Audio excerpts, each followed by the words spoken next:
राज्यों का पुनर्गठन की बात करते हैं तो हम इसमें ही पढ़ेंगे ब्रिटिश भारत में भाषा के आधार पर कुल कितने राज्य बने हैं और स्वतंत्र भारत में भाषा के आधार पर मतलब स्वतंत्र भारत के बाद कितना राज्यों का गठन हुआ। ठीक है, तो ब्रिटिश भारत में पढ़ेंगे तो 3 भाषा के आधार पर राज्य का गठन हुआ था। तो पहला हुआ था 1912 हुआ था, बिहार, उड़ीसा और तथा असम को अलग किया गया है। और तीसरा हुआ था 1936 में सिंध प्रांत को कर दिया गया है भाषा के आधार पर। यानी ब्रिटिश भारत में भाषा के आधार पर कितने राज्य? 3 राज्य हो गए हैं। अब स्वतंत्र भारत की बात कर लेते हैं। जब भारत आजाद हो गया उस समय की बात करते हैं तो 1947 में हम देखेंगे संविधान सभा के अध्यक्ष क्या हुआ? राजेंद्र प्रसाद हुआ करते थे और उन्हीं के द्वारा 1947 में राष्ट्रीय धर्म समिति लाया गया। इस समिति का काम यह था कि भारत में भाषा के आधार पर राज्यों का गठन किया जाए या नहीं किया जाए। ठीक है, तो इस समिति ने अपना रिपोर्ट 1948 में सौंपता है सरकार को और सरकार को कहता है कि आप भाषा के आधार पर राज्य का गठन नहीं करिए, मतलब नहीं करने का सलाह दिया था। और सलाह दिया किसके लिए? किस लिए सलाह दिया कि आप प्रशासनिक आधार पर आप राज्यों को बांटिए ना, भाषा के आधार पर नहीं बांटिए। उसी समय कांग्रेस ने भी अपना एक 3 सदस्यीय समिति का गठन किया था, वो जेबीपी समिति था और उनका अध्यक्ष क्या था? पट्टाभी सीतारमैया था। और उन्होंने भी क्या कहा कि भाषा के आधार पर राज्य का गठन नहीं किया जाए, बल्कि किसके आधार पर किया जाए? प्रशासनिक के आधार पर किया जाए। लेकिन इसी समय दक्षिण भारत के तेलुगु वासियों ने भाषा के आधार पर आंदोलन कर रहे थे।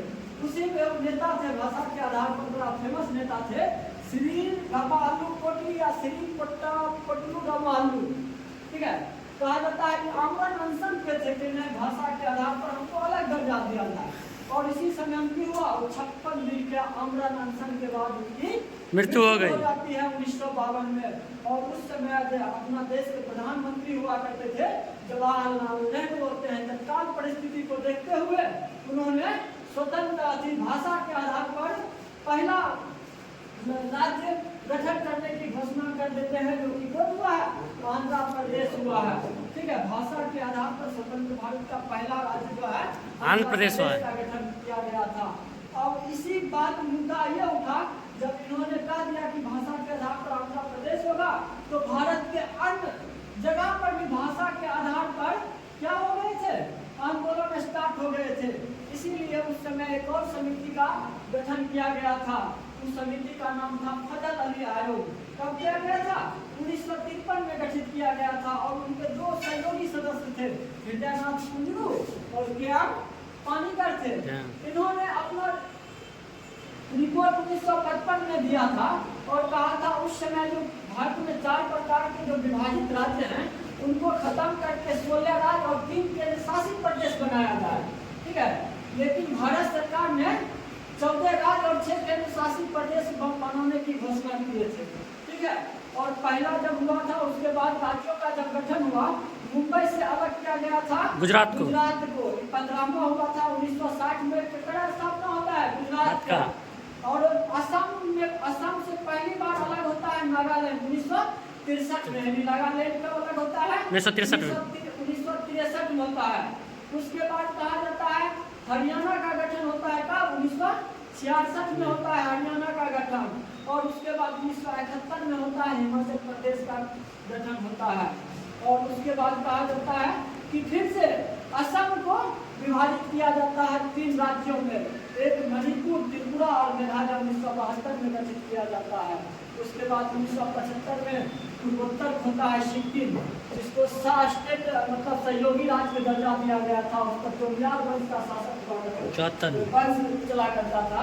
इसको संविधान संशोधन द्वारा विधिवत 1975-76 में भारत के राज्य बना दिया गया था।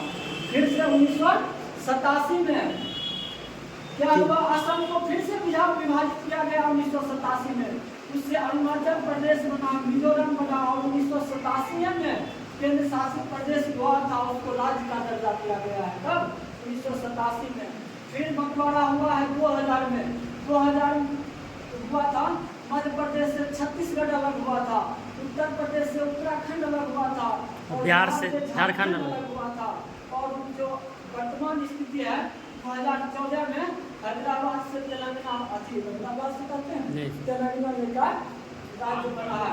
और वर्तमान में अभी 28 राज्य और 8 केंद्र शासित प्रदेश की स्थिति अभी भारत में भी मौजूद है। ठीक।